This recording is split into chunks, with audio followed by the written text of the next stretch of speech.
현대자동차의 작년 영업이익이 중국의 사드 보복과 미국 판매 부진 등으로 어려움을 겪으면서 7년 만에 5조 원 아래로 떨어졌습니다. 가스공사 노사 갈등이 봉합됐습니다. 하지만 새 노조가 만들어지면서 이번엔 노노 갈등이 불거지고 있습니다.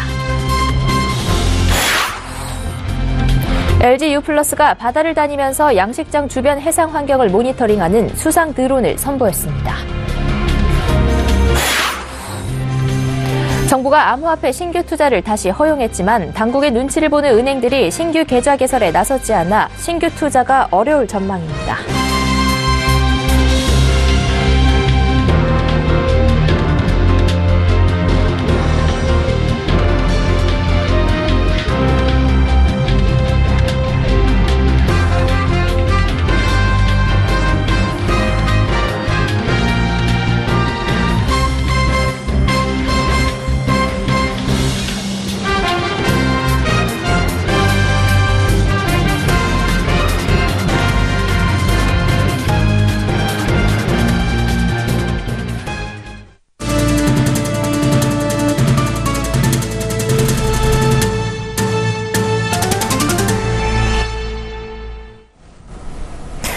시청자 여러분 안녕하십니까? 센 경제현장 양한나입니다.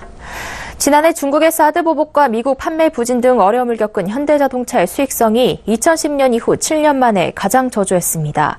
현대차가 오늘 실적을 발표했는데 지난해 연간 영업이익은 결국 5조 원을 밑돌았습니다. 김혜영 기자입니다. 현대차의 영업이익이 7년 만에 5조 원 아래로 떨어졌습니다. 지난해 매출액은 96조 3,671억 원, 영업이익은 4조 5,747억 원을 기록했습니다. 영업이익이 무려 11.9%나 급감했습니다. 증권가의 예상치를 하회하는 어닝쇼크 수준입니다. 실제 현대차의 영업이익은 2012년 정점을 찍은 후 5년 연속 평균 1조 원가량 줄고 있습니다. 실적 악화의 주된 원인은 판매 부진. 현대차는 2017년 글로벌 시장에서 450만여 대를 팔았습니다. 이는 2016년 대비 6.5%나 뒷걸음질 친 수치입니다. 2012년 수준으로 후진한 셈입니다. 미국과 중국 시장의 동반부진 여파를 피해가지 못한 겁니다. 노사 문제도 걸림돌로 작용했습니다. 현대차 노조는 임금 인상폭을 더 늘려달라며 24차례 파업을 벌였습니다. 172시간의 부분 파업으로 약 7만 대의 생산 차질이 발생했고 손실액은 1조 원에 달합니다. 올해도 판매 전망이 불투명한 가운데 현대차는 글로벌 흐름에 맞춰 SUV 제품군을 늘리고 수소전기차를 선보이는 등 친환경차 라인업을 확대, 판매를 끌어올리겠다는 방침입니다. 서울경제TV 김혜영입니다. 한국가스공사의 노사 갈등이 매듭을 지었습니다. 이 회사 노조는 지난 8일 선임된 정승일 신임 사장이 산업부 시절 가스 직도입 추진 전력을 문제 삼고 출근 저지 운동을 벌였지만 세 차례 만남을 갖고 합의를 이룬 뒤 지난 23일 저녁부터 출근을 막지 않기로 했습니다. 하지만 새 노조가 출범하면서 기존 노조와의 불편한 동거가 새 국면으로 떠올랐습니다. 정상신 기자가 보도합니다. 보름 넘게 지속됐던 가스공사 노조의 정승일 신임 사장 출근 저지가 종료됐습니다. 지난 8일 선임된 정 사장은 노조 저지로 취임식조차 치르지 못한 상황입니다. 이 회사 노조는 정 사장이 산업부 시절 가스 직도입 추진 전력을 문제 삼았습니다. 가스공사의 공공성이 훼손될 우려가 있다고 본 겁니다. 하지만 노조 관계자는 그동안 세 차례 신임 사장과 만나 합의를 이뤘다면서 정 사장은 직도입했을 때 문제점이 더 클 것이라고 생각을 바꿨다고 설명했습니다. 그는 만약 발전회사들의 도입 경쟁이 가속화될 경우 많은 기업들이 해외에 나가서 LNG를 도입해와야 한다면서 해외 판매자 입장에선 수요가 많으면 가격을 높이려고 할 것이라고 덧붙였습니다.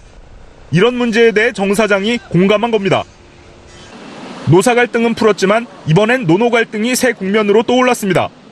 지난 17일 가스공사 새 노조는 사내에 노조 설립 신고를 알렸습니다. 박조연 새 노조위원장은 무분별한 정치 집회 참여 반대, 회원 회비를 조합원만의 일에 집행할 것을 약속했습니다. 어제 기준 6명가량이 새 노조에 가입한 것으로 알려졌습니다. 기존 노조와 업계 얘기를 종합해보면 새 노조 설립 배경엔 임금 피크제 문제가 있습니다. 가스공사는 지난 2016년 7월 임금 피크제를 도입했는데 만 59세면 임금 피크제 적용 대상입니다. 만 60세까지 정년을 보장하는 대신 임금을 덜 받고 정년을 보장받는 제도입니다. 만 59세 2급 이상 간부직은 1, 2년 차에 각각 60%의 임금을 받고 상급 이하 직원인 경우 1, 2년 차에 각각 65%의 임금을 받는 겁니다. 하지만 임금 피크제 대상자들은 기존 사업장을 떠나 다른 지역으로 전보 가야 하는 상황이 발생합니다. 정년이 다 된 고창급 직원들이 가족과 떨어져 연고도 없는 곳에 가서 살아야 하는 게 불만이란 겁니다. 공공기관 경영정보 공개 시스템에 따르면 작년 말 기준 가스공사 임금 피크제 대상자는 122명으로 전년보다 2배 넘게 늘었습니다. 기존 노조 관계자는 새 노조로 큰 이탈은 없을 것으로 본다면서 임금 피크제로 다른 지역으로 전보가는 문제는 앞으로 사측과 풀어나가겠다고 밝혔습니다. 새 노조 관계자는 복수 노조를 만든 건 기존 노조한테도 보호받지 못했기 때문이라면서 기존 노조에 반대하는 게 많다는 뜻이라고 강조했습니다. 또 임금 피크제 대상자의 발령지 문제 등을 개선할 것이라고 밝혔습니다. 서울경제TV 정창신입니다. 하늘을 나는 드론은 이제 주변에서 자주 볼 수 있을 정도로 많아졌습니다. 이번엔 바다를 가르는 수상 드론이 나왔습니다. 오늘 LG U+가 바다를 다니면서 양식장 주변 해상 환경을 모니터링하는 수상 드론을 선보였습니다. 부산 해운대에서 이보경 기자입니다. 부산 해운대 송정리 인근의 미역 양식장 안을 보트 형태의 수상 드론이 돌아다닙니다. 수상 드론에 탑재된 환경 센서가 양식장 안의 수온과 용존 산소량 등 데이터를 측정해 관제 시스템에 실시간으로 전송합니다. LG U+가 선보인 수상 드론입니다. 기존의 센서처럼 양식장에 고정돼 있지 않아 양식장 주변의 정보도 파악할 수 있습니다. 수상 드론이 자동 주행하면서 양식장 주변 수킬로미터의 근해까지의 해상 환경을 모두 모니터링해 냉해, 적조 같은 피해를 모두 예방할 수 있게 됩니다. LG U+는 앞으로 측량, 운송, 재난 등 목적에 특화된 산업용 드론을 비롯해 실시간 영상 모니터링 등의 드론 관제 시스템, 드론 종합 보험까지 한 번에 제공하는 드론 토탈 서비스 패키지를 선보인다는 방침입니다. 드론 분야에 있어서는 아주 선도적인 기업이 되고자 하고 있고 3년 내에 한국 시장에서의 1등 기업으로 서비스를 제공하는 그런 사업자가 될 수 있도록 노력할 예정입니다. 4차 산업혁명 시대에 드론의 잠재력은 무궁무진한 것으로 관측됩니다. 물류 배송은 당연히 말씀드릴 수 있고 수질 관리, 그다음에 측량 쪽의 3D 모델링, 그다음에 교량의 안전 점검, 화재 재난 감시 쪽, 그다음에 농약을 살포하거나 농작물을 관리하는 쪽의 특화 솔루션, 그리고 전력공사에서 운영하고 있는 송전탑을 관리한다는 그런 솔루션도. 앞으로 세계 드론 시장의 규모는 오는 2020년 1270억 달러가 넘을 것이라는 전망도 나옵니다. 그동안 드론 산업의 성장을 가로막는 장애물로 여겨져 왔던 규제에 대해서도 최근 정부가 과감한 혁신을 예고해 기대감을 높이고 있습니다. 서울경제TV 이보경입니다. 정부가 그동안 막아놨던 암호화폐 신규 투자를 재개할 수 있도록 은행에 신규 계좌를 개설해도 된다는 방침을 내놨는데요. 막상 은행들은 암호화폐 신규 계좌 발급을 꺼리는 분위기라 신규 투자가 쉽지 않을 전망입니다. 앵커 리포트입니다. 정부가 암호화폐 거래 실명제를 시행한 동시에 신규 계좌 발급을 허용한다는 방침을 내놨지만 당분간 신규 투자가 어려울 것으로 보입니다. 6개 시중은행은 오는 30일 실명 확인 입출금 계정 서비스를 시작할 예정이지만 신규 계좌 발급에 대해선 소극적인 입장입니다. 당장 신규 계좌 발급에 나선다는 은행은 실제 한 곳도 없는 것으로 드러났습니다. 기업과 농협, 신한 세 곳은 암호화폐 거래소와 계약이 체결돼 있어 실명제가 시행되자마자 투자자에게 바로 신규 계좌를 공급할 수 있습니다. 그러나 이들은 기존 거래 실적이 있던 고객에 대해서만 계좌를 발급해주거나 실명 인증 서비스를 제공할 방침입니다.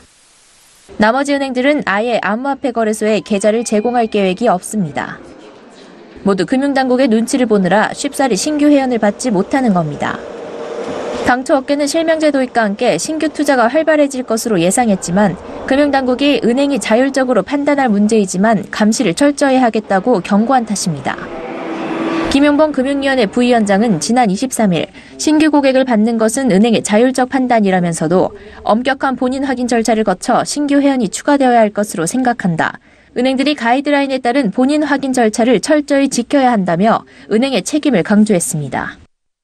암호화폐 신규 투자자들이 더 이상 유입되지 못할 경우 암호화폐 투자 수요 자체가 줄어들 것이란 전망이 나옵니다. 이에 대한 반사이익으로 기존 계좌의 희소 가치가 높아지면서 이를 사고 팔며 대포 통장으로 악용할 것이란 우려도 높아지고 있습니다. 서울경제TV 양한나입니다.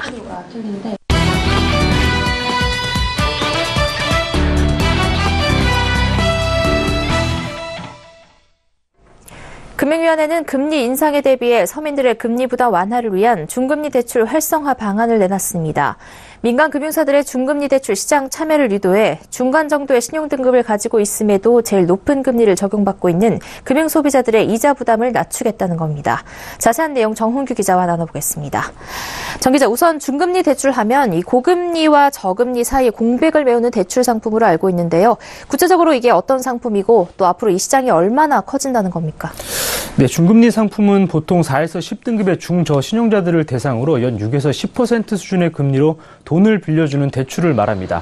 이런 상품들이 늘어나게 되면 중간 정도의 신용등급을 가진 금융소비자들이 연 20%대 높은 금리의 대출을 사용할 필요가 없게 되는 것인데요. 정부는 이 중금리 대출 확대를 위해서 올해 사윗돌 대출 공급 한도를 1조 원 더 늘리기로 했습니다. 사윗돌 대출은 정부가 중금리 대출 시장 조성을 위해서 서울보증보험의 보증을 연기해 출시한 상품인데요.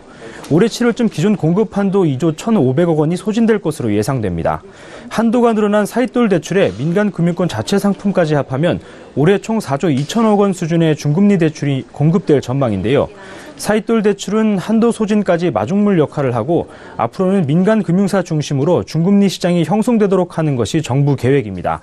오는 2022년에는 은행과 저축은행, 인터넷은행 등 민간 금융사만으로 중금리 상품 공급 규모를 7조 원까지 키우겠다는 목표를 세웠습니다. 특히 이 중 절반 수준인 3조 1천억 원 정도를 인터넷 전문은행을 통해 공급할 수 있을 것으로 정부는 기대했습니다. 네, 중금리 대출 공급량을 4년 뒤에는 2배로 키우겠다는 얘기인데요. 이를 달성하기 위한 방안들로는 어떤 것들이 있습니까? 네, 우선 사윗돌 대출 공급 한도를 늘리는 것 자체가 중금리 시장 활성화에 마중물 역할을 하는 것으로 볼 수 있는데요. 금융회사들이 중금리 상품을 꺼리는 것은 경험이 없다 보니 위험이 얼마나 따를지 장담할 수 없기 때문입니다. 정책 상품을 통해 비교적 부담 없이 자체 평가 모델 구축을 위한 경험을 쌓을 수 있게 되는 것인데요. 민간 금융회사들이 중금리 대출에 적극 나설 수 있도록 제도 개선도 추진됩니다. 우선 저축은행에 도입된 규제상 인센티브를 여신 전문 금융회사와 신용협동조합에도 적용하기로 했는데요. 이를테면 여전사의 경우 본업 자산 대비 대출 자산 비중을 30%로 유지해야 하는데 중금리 대출의 경우 이를 산출할 때 80%만 반영해서 규제 준수를 쉽게 해주는 식입니다. 정부는 또 중금리 대출 신용평가 기법과 상품 개발을 위해 빅데이터를 활용할 수 있는 환경도 제공하기로 했는데요. 서울보증보험이 사윗돌 대출 취급 과정에서 축적한 정보를 금융회사들과 공유하고 금융지주회사 내 계열사 간 정보 공유 절차를 간소화해서 정보 활용을 쉽게 만들 계획입니다. 네, 다음 달이면 법정 최고금리가 인하되는데요.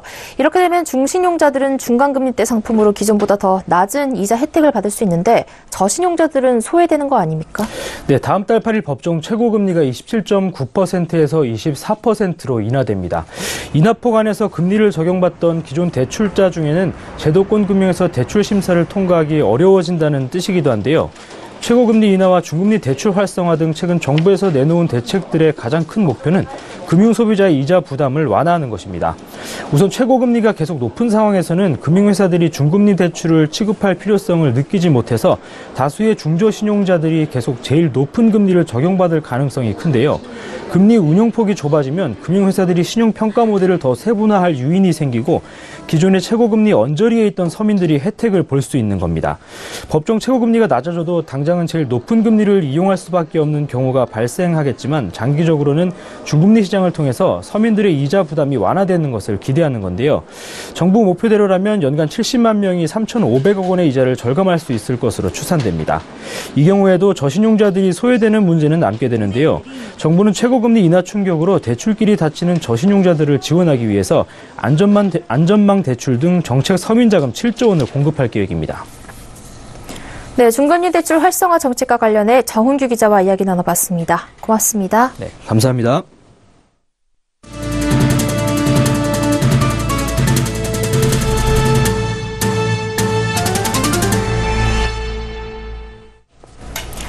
공정거래위원회가 기술 유용과 지식재산권 남용 등 4차 산업혁명으로 향하는 혁신 경쟁을 가로막는 행위와 각종 규제를 손보기로 했습니다. 공정위는 오늘 정부 서울청사에서 공정하고 정의로운 사회정착을 주제로 이런 내용을 담은 2018년도 정부 업무 보고를 했습니다. 우선 공정위는 전체 대기업 집단 소속 회사의 공시 실태를 전수조사하고 편법 경영권 승계와 일감 몰아주기를 집중 감시해 경제력 남용을 차단키로 했습니다. 가불관계를 개혁하기 위해 의뢰 입장에 놓인 중소상공인의 공동행위를 허용하기로 했습니다. 거래 조건을 합리화하기 위한 수단으로서의 담합을 허용하겠다는 겁니다. 또 혁신 경쟁을 촉진하기 위해 정보통신기술과 4차 산업 분야에서 진입 제한 등 경쟁을 저해하는 규제를 발굴해 개선할 계획입니다. 예를 들어 빅데이터 정보 수집과 활용을 억제하는 규제나 의료정보 활용 서비스 개발을 제한하는 규제 등이 대상입니다. 지난해 한국 경제 성장률이 3.1%를 기록하며 3년 만에 3%대 성장세를 보였습니다. 다만 지난해 10월 초 사상 최장 추석 연휴로 인해 4분기에는 9년 만에 분기 마이너스 성장을 기록했습니다. 한국은행이 발표한 실질 국내 총생산인 GDP 속보치를 보면 지난해 GDP는 한 해 전보다 3.1% 성장해 2014년 연 3.3% 이래 3년 만에 가장 높았습니다.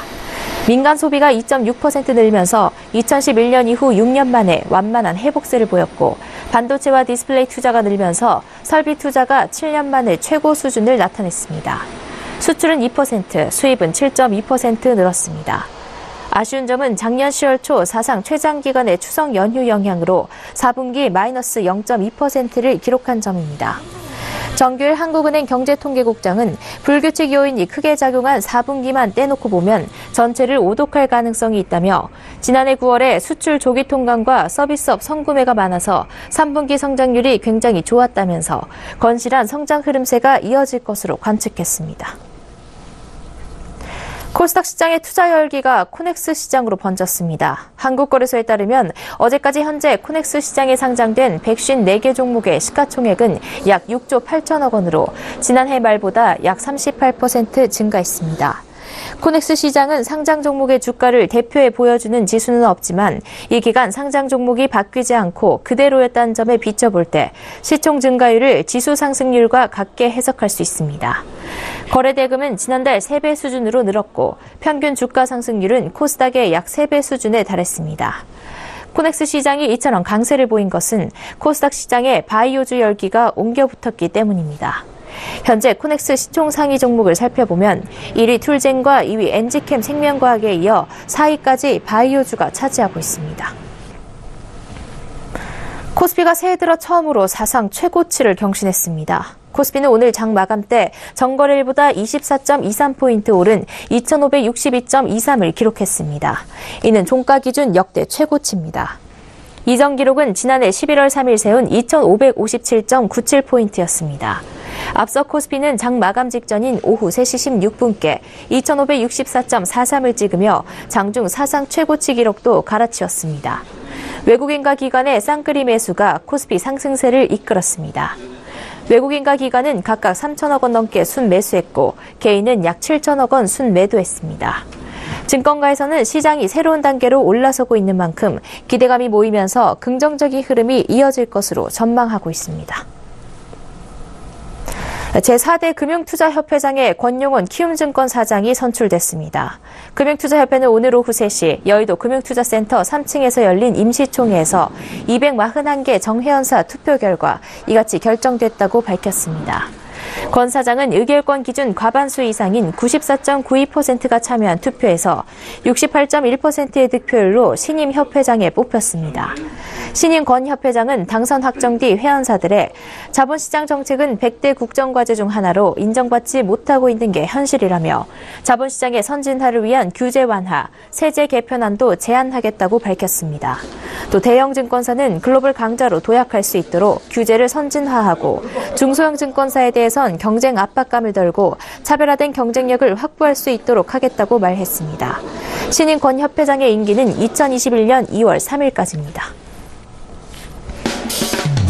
리얼미터의 설문조사 결과 문재인 대통령의 국정 지지율이 59.8%를 기록해 취임 이후 처음 60% 아래로 떨어졌습니다. 이번 설문은 전국 성인 약 1,500명을 대상으로 지난 22일부터 어제까지 진행됐고 95% 신뢰 수준의 표본오차 플러스 마이너스 2.5%포인트입니다. 오리오는 초코파이가 베트남에서 큰 인기를 끌며 지난해 연간 판매량 5억 개를 돌파했다고 밝혔습니다. 베트남 인구가 약 1억 명에 달하는 점을 고려하면 국민 한 명당 초코파이를 5개씩 먹은 셈입니다. 한국은행은 지난해 발견된 만원권 위조 지폐가 1000장을 훌쩍 넘어 한 해 전보다 80% 가까이 증가했다고 밝혔습니다. 한국은행 관계자는 5만원권에 비해 만원권은 사람들이 꼼꼼히 보지 않아 위조 지폐 유통에 성공하는 경우가 많다며 주의를 당부했습니다. 일본 정부가 아베 신조 총리의 평창 동계올림픽 개회식 참석을 밝힌 지 하루 만에 독도가 일본 땅이라고 억지 주장하는 전시관을 도쿄 중심부에 여는 도발을 감행했습니다.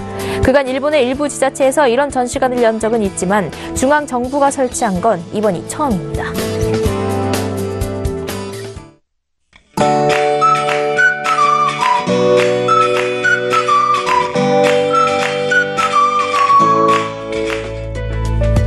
안녕하세요. K웨더 라이프스타일 예보 박유라입니다. 연일 기록적인 한파가 이어지고 있습니다. 내일은 오늘보다 기온이 더 내려가면서 한파가 절정을 보이겠는데요. 전국 대부분 지역에 한파특보가 내려진 가운데 아침 기온 서울은 영하 17도, 춘천은 영하 20도까지 내려가겠고 한낮에도 영하 10도 안팎에 머무는데 그치겠습니다.